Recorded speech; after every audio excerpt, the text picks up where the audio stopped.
Kag sa good vibes, isa ka negosyante ang nagatanyag sang libre nga training sa mga out-of-school youth kung luyag nila magtuon sang welding, fabrication, foundry kag iban pagid nga mga skills. May libre pa nga pagkaayos ang tricycle sa ilang foundry.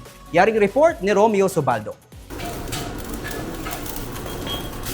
Welding, fabrication, foundry, design, machine shop kag iban pagid nga mga skills ang itudlo sang libre sa RU Foundry Machine Shop Corporation sa Barangay Pahanukoy sa Bacolod City. Bukas ini para sa mga out-of-school youth, hindi kinahanglan nga achiever, mga average and below average nga mga pamatanon ang gina-welcome nga magbaton sang skills training sa sini nga center. Batch by batch ang himuon nga training nga tag 30 ka participants. Sunod sa kay Ramon Oy Sr., ang tag-iya sang RU Foundry Machine Shop Corporation, samtang nagatuon, pwede pa mag-income ang mga out-of-school youth. Banding wala mong eskwela bla. At the same time, ginitagaan namin preferably ang average, below average. Kaya, of course, above average and geniuses are also welcome. No? Kaya nga, ang above average and geniuses, damo niya gagaw. What about si average, below average?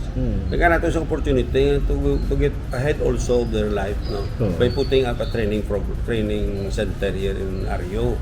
Kabalo na sila mag-welding, tagaan naman sila sa isa project na kung mahuman nila, bayaran man namon. Ang himuon sa mga interesado, magkatulang sa iyang shop sa Pahanukoy ukon sa Maze Garden.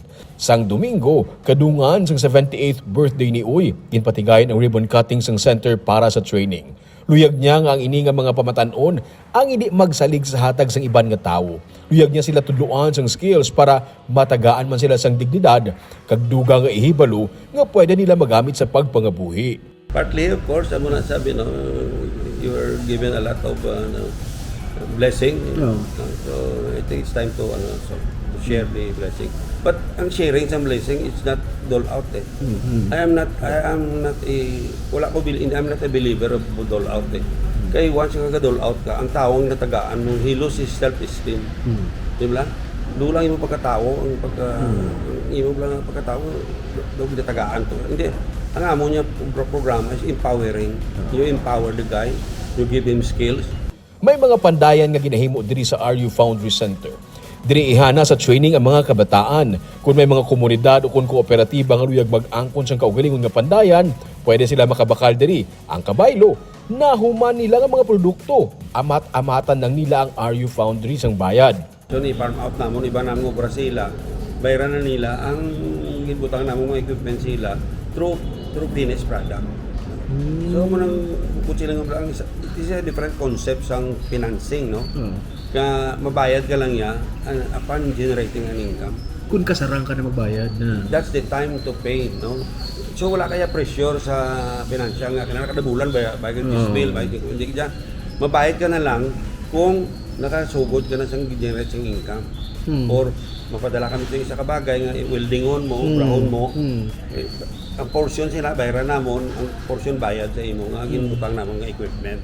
Kung may bakante nga posisyon sa RU Foundry, pwede man i-hire on the spot ang mga kabataan nga maga-training sa ila. Sunod pa kay Uy, luyag niya buligan ang mga pamatanon kay man nakahibalo siya sang ginaagyan nila nga kabudlayan. Kaya ang iya kumpanya, ang nasugura niya sa kapital nga 3,000 pesos kag amat-amat nga napadako. Kag subong, nagasupply na sila sa nagkalinlain nga mga machinery kag equipment sa bilog nga Pilipinas.